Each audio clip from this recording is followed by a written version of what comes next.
صاحب اہم ڈیولپمنٹ ہوئی ہے، سپریم کورٹ نے وضاحت جاری کی ہے اور سپریم کورٹ کا یہ کہنا ہے کہ پارٹی سرٹیفکیٹ جمع کرانے والے تمام ارکان تحریک انصاف کے تصور ہوں گے۔ پی ٹی آئی پارٹی تھی، ہے اور رہے گی۔ الیکشن کمیشن رکاوٹ پیدا کر رہا ہے، فیصلے پر فوری عمل درآمد کرے اور اس کا اطلاق قومی اور صوبائی اسمبلی دونوں میں ہوگا۔ کتنا بڑا فیصلہ ہے خاص طور اس وقت جب حکومت آئینی ترمیم کرنے جا رہی ہے؟ یہی تو میں عرض کر رہا ہوں کہ یہ ووٹ کاؤنٹ بھی نہیں ہوں گے جو پہلا فیصلہ ہو چکا۔ یہ پتہ نہیں کس زوم میں ہے یہ جو کچھ اس وقت کر رہے ہیں۔ اس فیصلے نے مزید وضاحت کر دی ہے۔ جو 8 ججز نے بڑا واضح طور پر لکھا تھا کہ جو 2 کیٹیگریز بنائی تھیں، ایک 39 بنائے تھے، ایک 41 بنائے تھے، آج انہوں نے مزید وضاحت کر دی کہ نہ صرف 39 بلکہ 41 یہ بھی پی ٹی آئی ہی کے ہیں، تھے اور متصور ہوں گے۔ اس لیے جو الیکشن کمیشن آف پاکستان نے مجھ سمیت 39 کو تو کر دیا انہوں نے، لیکن دوسری جو 41 تھے ان پر ابھی تساہل کیے ہوئے ہیں۔ اسی لیے آج انہوں نے یہ بھی وضاحت کر دی کہ ان کو بھی فوراً کیا جائے، تو الیکشن کمیشن آف پاکستان بھی کنٹیمپٹ کے دائرے میں آئے گی اور اس لیے اب یہ نہیں کر پائیں گے جو یہ کرنے جا رہے ہیں۔ اور مجھے یقین ہے، یا کم از کم میں سمجھتا ہوں کہ آج جو شام کو عشائیہ ہے ان کی پارٹی میں یہ ڈسکشن ہوگی، اور ہو سکتا ہے کہ یہ جو ہوکس مار رہے ہیں یہ آئے ہی نہ، یہ لائیں ہی نہ، جو آئینی پیکج ہے یہ لائیں ہی نہ۔ پارٹی پوزیشن اس کے بعد کیا ہو جائے گی؟ مزید آپ کے ایم ایل اے کو تسلیم کر لی گیا ہے، حکومت کو حکم دیا الیکشن کمیشن کو اس کے اوپر فوری عمل درآمد کریں صوبائی سطح پر بھی اور قومی اسمبلی۔ ہاں تو ظاہر ہے کہ پھر دیکھیں نا، ابھی ہمارے 7 جو ہیں سینیٹر کے پی کے سے بھی آنے ہیں، وہ بھی انہوں نے ابھی تک عملداری نہیں کی ہے۔ وہ 7 سینیٹر بھی ہمارے سینٹ میں آ جائیں، اور یہ مخصوص نشستیں جو ہیں ہماری قومی اسمبلی کی، وہ بھی ہماری خواتین بھی آ جائیں اور مائنورٹی بھی آ جائیں، تو ہم 125 پر پہنچ جائیں گے، اور وہ سب سے بڑی پارٹی ہوگی اسمبلی اور پارلیمان کے اندر۔ اس لیے یہ نہ تو ترمیم کوئی آئینی کر سکیں گے اور نہ ہی اس کو یہ کوئی ایسی تبدیلی لا سکتے ہیں۔ باقی اگر یہ بلڈوز کرنا چاہتے ہیں تو پھر عدالت بھی تو اپنی جانب سے ظاہر وضاحت کر چکی، پھر وہ توہین عدالت میں سزا بھی کرے گی انشاءاللہ انہیں۔ جو بل میں سپریم کورٹ کے جو ایک بندے کے پاس جو طاقت ہے وہ تھوڑا ڈاؤن سائز یا کنٹرول کرنے کے لیے، تو یہی وجوہات ادھر۔ اچھا سر، ANP سے بھی رابطہ کیا گیا ہے ترمیم کورٹ کے لیے؟ جی، ہم سے ہر قسم کے رابطے ہوئے ہیں۔ تو کیا آپ ANP ساتھ دے گی حکومت کا؟ میری باتوں سے آپ کو کیا ظاہر ہوا؟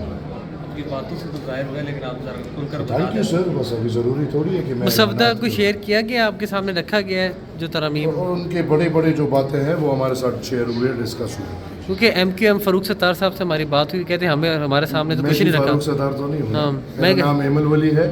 ایلائی تو ہے، میں ان کے سے میرا کوئی الائی نہیں ہے، میرا نام ایمل ولی ہے، اور میرا جواب یہ ہے کہ ہم سے جو موٹی چیزیں ہیں وہ ڈسکس ہوئی ہیں۔ تو کیا تبدیلی آ رہی ہے؟ کل مل جائے گا پتہ۔ یہ آئینی ترمیم کی جو بات ہو رہی ہے، آپ کو لگتا ہے اس میں عوام کو کوئی فائدہ ہے؟ میرا نہیں خیال۔ ہاں، شاید جو بات ہو رہی ہے کہ اتنے ہزار کیسز ہیں، ان میں شاید مزید اضافہ ہو جائے، باقی میرا نہیں خیال کہ پبلک انٹرسٹ کی۔ ANP پھر بھی حمایت کرے گی؟ ہم دیکھیں، ایک چیز ہوتا ہے پبلک انٹرسٹ، ایک چیز ہوتا ہے ریاست کی انٹرسٹ۔ تو آبویسلی جب ایک مشکل ریاست کو ہی کمزور کرے گی تو ہم اس مشکل کے خلاف ہوں گے۔ Thank you. دیکھیں، آئینی ترمیم سے تو انہوں نے کوئی ایٹم بم کا فارمولہ بنایا ہوا ہے، اتنا چھپا کے کیا ہے اس میں ایسی چیز ہے جو یہ عوام سے چھپانا چاہتے ہیں، اپنی پارٹی کے لوگوں سے چھپانا چاہتے ہیں، اپنے منسٹر سے چھپا رہے ہیں۔ تو مجھے تو نہیں لگتا کہ کوئی ایسی چیز ہے جس کا کوئی عوام کو فائدہ ہوگا۔ یہاں پہ تو میں تو جب سے دیکھ رہا ہوں اپنے لیے یہ ترامیم ہو رہی ہیں، کبھی اپنے کیسز ختم کرانے، کبھی نیب، کبھی ابھی چیف منسٹر کا سنا ٹینیور پروموشن کا آ رہا ہے، تو عوام کے لیے تو نہیں ہے، یہ تو اپنی ذات کے فائدے کے لیے سب کچھ۔ اچھا، سپریم کورٹ کی ججمنٹ جو آج آئی ہے اس پہ کیا کہیں گے؟ اس پہ دیکھیں، وہ تو سمپل سی بات ہے، بالکل کلیئر کٹ۔ میرے جیسا آدمی جو قانون کو اتنا نہیں سمجھتا، اس پہ بھی یہ کلیئر تھا کہ کیا کرنا ہے۔ اب اس میں خواہ سے انہوں نے ڈیلینگ ٹیکٹکس کر کے الیکشن کمیشن نے، کل الیکشن ہوا پیپلز پارٹی کا کینڈیڈیٹ جیتا, آج یہاں پہ آ کے اس نے ووٹ لے لیا. اور یہ چھوٹی سی بات ان کو سمجھ نہیں آ رہی تھی کہ عدالت نے کیا ڈائریکشن دی ہے. اس کے لیے انہوں نے پھر ان سے پوچھا کہ جی ابھی بتائیں کیا کریں. الیکشن کمیشن بچے تو نہیں ہیں, سمجھتے ہیں لیکن امپلیمنٹ نہیں کرنا چاہتے. سپریم کورٹ کا فیصلہ ہے جس میں کہا گیا ہے کہ پی ٹی آئی ایک سیاسی جماعت ہے, اس کو تسلیم کیا جائے, تو اس فیصلے کے بارے میں مسلم لیگ کا کیا موقف ہے؟ فیصلہ آیا ہے یا وضاحت آئی ہے؟ وضاحت آئی ہے. پہلے تو کورٹ سے فیصلے آیا کرتے تھے اور کورٹ فیصلوں سے بولتی تھی. باقی پارلیمنٹ جو ہے اس پہ کوئی وضاحت یا فیصلہ جو بائنڈنگ نہیں ہے. پارلیمنٹ آخری وہ ادارہ ہے جو کہ جس کا فیصلہ اور قانون اٹل ہوتا ہے.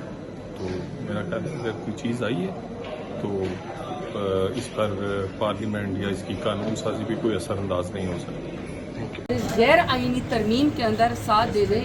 انہوں نے ثانیہ پارلیمنٹ ہوا, پارلیمنٹ کو پر حملہ کیا. اس کے بعد آپ سعد اللہ بلوچ کو دیکھ لیں جو NA-97 جو کہ فیصل آباد سے الیکشن لڑ کے آئے ہوئے ہیں, ان کی بیگم صاحبہ کو, ان کی بیٹی کو, ان کی والدہ صاحبہ کو اور ان کی خالہ کو اغوا کیا گیا. ماؤں بہنوں بیٹیوں کو پر ہاتھ ڈالا گیا اور کہا کہ آپ سعد اللہ بلوچ آئے, ہم اس کو وہ ہمارے پاس پیش ہو. کس کے پاس پیش ہو یہ سوچنے والی بات ہے تاکہ وہ غیر آئینی ترمیم کا حصہ بنے. آپ سوچیں ماؤں بہنوں بیٹیوں کو پر ہاتھ ڈالا گیا. دوسرا, ابھی جہانزیب کھچی سے بات ہوئی ہے. ہمارے اورنگزیب کھچی جو بہاڑی سے جیت گئے ہیں, ساؤتھ پنجاب سے تعلق ہے, عمران خان کے نام پہ جیت گئے ہیں. 3 دن سے وہ غائب ہے, فون ان کا بند ہے. ان کی فیملی انتہائی پریشان ہے کہ اورنگزیب کھچی سے اس وقت رابطہ نہیں ہو رہا. یہ میں الیکٹڈ پارلیمنٹیرینس کی بات کر رہی ہوں. تو ایک غیر آئینی ترمیم کی خاطر, ایک ذاتی مفاد کی خاطر, اپنی کرسی کو طول دینے کی خاطر PMLN ہر وہ غیر آئینی حرکت کری ہے جو کہ آئین میں جس کی اجازت نہیں ہے. پاکستان کا بھی نقصان ہوگا, آئین کا بھی نقصان ہوگا, اس پارلیمنٹ کا بھی نقصان ہوگا. اور پارلیمنٹ کے اوپر تو پہلے ہی حملہ کر چکے, تو ہم ہر جگہ مزاحمت کریں گے.